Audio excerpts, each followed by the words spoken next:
everyone, my name is Sarah, and today we're going to talk about a potentially different way to approach kind of solving the 2020 COVID-19 pandemic other than just giving people vaccines. So the article today that we're going to read is called "A Drug That Prevents Infection When Sprayed on the Nose." And this sounds a little bit like a vaccine, but it's actually a different type of drug. So let's learn about it and see how it can potentially protect us from, all of the crazy stuff happening in the world today. All right, first sentence. Although the Korean government has secured COVID-19 vaccines to immunize up to 44 million citizens, a biopharmaceutical expert claimed additional effort is required to eradicate the pandemic. So there are a couple of big words in this sentence. There are actually quite a few complicated terms in this article, so I appreciate your patience, but I'll explain them all one by one, so don't worry. Okay, so first of all, immunize. I think this is probably one of the easier words on this page. Immunize basically means to give someone a vaccine so that they become immune to a certain disease or infection. So in our bodies, we have the immune system, and when we immunize someone, we activate the immune system, or 면역력, so that it can protect us against infection or certain diseases such as COVID-19. So the Korean government has secured or purchased or reserved vaccines to immunize up to 44 million citizens. So this is obviously very good news.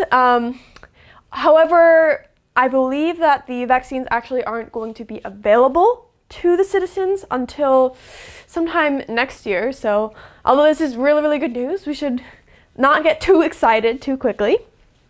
And someone else who agrees with me on that statement is an expert at a biopharmaceutical company. So, okay, this word is like super long, so don't be scared. We're gonna break it up into little parts. So, okay, first part, bio. So you've probably seen this word, bio, in words like biology or biologist, things like that. So bio, that means life. So biology is 생물학, the study of life. So, okay, we can see it's got this life aspect to it, and then pharma. So pharma, that means medicine. So living medicine, pharmaceutical. So it's a company or a research institution that develops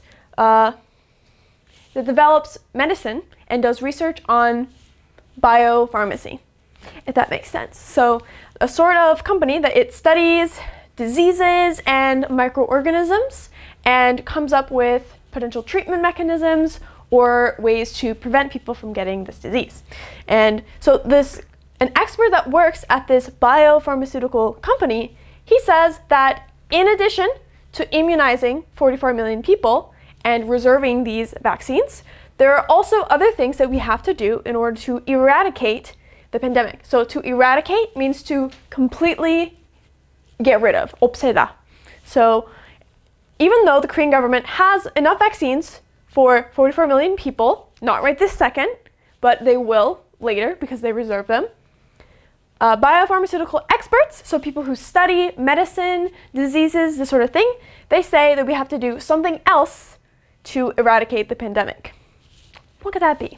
Park Young-kun, CEO of Gene1 Life Science Incorporation, announced on December 7th that his company is developing a spray that can prevent infections. Park argued that a new quarantine weapon is necessary since the pandemic could last for a few more years even with the vaccines. So this Korean man, Mr. Park Young-kun, he's the CEO or the boss of a company called Gene1 Life Science Incorporation. So if you look back here, biology, biopharmaceuticals. So life science, that's biology. So that's why it's called a biopharmaceutical company. And so at this company, they're developing a spray, so something that comes out like this, and it can prevent infections, but it is not a vaccine. So it prevents the disease from getting into your body at all. It does not actually activate your immune response towards the disease. So it's a little bit different from a vaccine. Park argued that a new quarantine weapon is necessary since the pandemic could last for a few more years, even with the vaccines. So we've all been hearing a ton of things about vaccines lately, and it's of course very, very exciting. The fact that we have a vaccine so quickly is frankly remarkable. Usually it takes much longer to develop vaccines like the ones that are being used by Pfizer and some other companies. But so inventing the vaccine is one thing. Getting it to all of the people who need it is another thing, and it requires resources, time, infrastructure, people, a lot of things, and so it's going to take some time to make sure that everybody gets this vaccine. And that's why Mr. Park argued that this new weapon, this spray, is necessary. The company has received approval from the Ministry of Food and Drug Safety for its first and second phases of COVID-19 vaccine clinical trials. It is currently developing COVID-19 related medicines, including vaccines and infection inhibitors. So this spray, invented by the Gene 1 Life Science Corporation, it was approved or permitted by the Ministry of Food and Drug Safety. So it was approved by the Ministry of Food and Drug Safety, and the ministry is going to allow it to do first and second phases of clinical trials. So when you're inventing a new medicine or a vaccine or a certain type of treatment, you can't just, think about it in your head and say, okay, I thought about it, so now I'm ready to give it to a patient in a regular hospital. No, you're not allowed to do that. You have to first go through clinical trials or do an experiment to make sure that the treatment actually works and that it's safe. In order to prevent people from giving patients bad medicine, either it doesn't work or it makes them even more sick, a Ministry of Food and Drug Safety is necessary in order to regulate the invention and clinical trials of various medicines. So the company that we just talked about, they're developing COVID-19 related medicines. And these include vaccines and infection inhibitors. So a vaccine, as we mentioned before, it's usually an injection. There are other ways that you can also receive vaccines, but the most common one is through a shot. And it gives you like a mini version of the virus or the illness. And by doing that, it activates your immune response so that your body will know how to fight off the infection and you can't get sick if you're ever around somebody who exposes you to the disease. So that's one way of preventing people from getting sick from COVID-19, but another way is to give them infection inhibitors. So these inhibitors, they block the infection from even happening in the first place. So that is what this little spray thing is supposed to do. The incorporation has quite a long history of developing vaccines for infectious diseases. The U.S. Food and Drug Administration approved it to conduct its first phase of clinical trials in 2015, when Middle East Respiratory Syndrome, or MERS, was prevalent. Eventually, a vaccine for MERS was developed, which completed its phase 2 clinical trials. So this company, they aren't just coming out now because of COVID-19 and saying, okay, well, I've never tried this before, but I would like to invent some treatments. So this company, they're not just coming out of nowhere saying, well, I've never tried this before, but I would like to invent some vaccines and treatments for COVID-19. No, that would probably not be allowed. You need to have a certain kind of experience and background in order to do this kind of work because it's very important. So this company, they haven't just been working in Korea, they also have connections with the United States. So the U.S. Food and Drug Administration, it plays a similar role as the Korean Ministry of Food and Drug Safety. So these two ministries, they are the ones who are making sure that the doctors and scientists who are creating these medicines and giving it to people, making sure that they go through the correct way and that they're doing things safely, which is obviously very, very important. And so in 2015, do you guys remember MERS? Yeah. So I was actually here that summer that MERS was kind of going crazy. It's interesting because it seems like really nothing now compared to the whole COVID-19 pandemic. But at the time, it was a pretty big deal, and people were very scared and worried. So back in 2015, when MERS was raging through Korea, This company partnered with the US Food and Drug Administration in order to create a vaccine for MERS, and it eventually completed phase 2 clinical trials. So, very cool. I'm actually relieved to hear that these people have some experience with similar diseases. The company is developing GLS 1200, a candidate substance for treating sinusitis, as a drug to suppress COVID-19 infections. GLS 1200 stimulates bitter taste receptors in nasal epithelial cells. According to reports, bitter taste receptors are distributed not only in the tongue, but also in the nose. Okay, so we talked about this spray, right? So how does it work exactly? Well, its fancy scientific name is GLS 1200. I'm not really sure what that stands for. I'm sure there's a reason. And GLS 1200, this spray, it's a candidate substance for treating sinusitis. So this spray called GLS 1200, it's a candidate substance. And in this circumstance, it means that it might become commercially available for people to buy and use to prevent COVID-19 infections, but they haven't completed all of the tests yet, so they still need to make sure. There's still a chance that it's not actually going to become the official final version that we'll be able to buy in the store. So a candidate, usually when you're applying for a job, the people who are applying, they are also candidates for that position because they might get the job and they also might not. Or when someone runs for office, like the president, they're presidential candidates because it's possible that they will become the president, but it's also equally possible that they won't become the president. So we have to keep that in mind, that this is an experimental substance and it's not the final version and we can't buy it in stores right now. And so this substance, it's created for treating sinusitis. So this word itis, it means illness or sickness, and you'll see this word or this part of a word. It's used in a lot of words for the names of diseases, and in this case it's sinusitis. So the sinus, those are the little tubes in your nose that go to the back of your throat. So it connects your nose and your throat and your mouth. And obviously these are really important in terms of respiratory infections or infections that occur within your respiratory system. So respiratory, that means breathing, so that includes your lungs and your throat and all the tubes and stuff that go in between. I'm not a scientist, I apologize. I hope I'm explaining this correctly. So yeah, so this candidate substance is used for treating sinusitis or an infection of the sinuses. And it stimulates bitter taste receptors in nasal epithelial cells. So I actually had to Google this to make sure that I knew what it meant.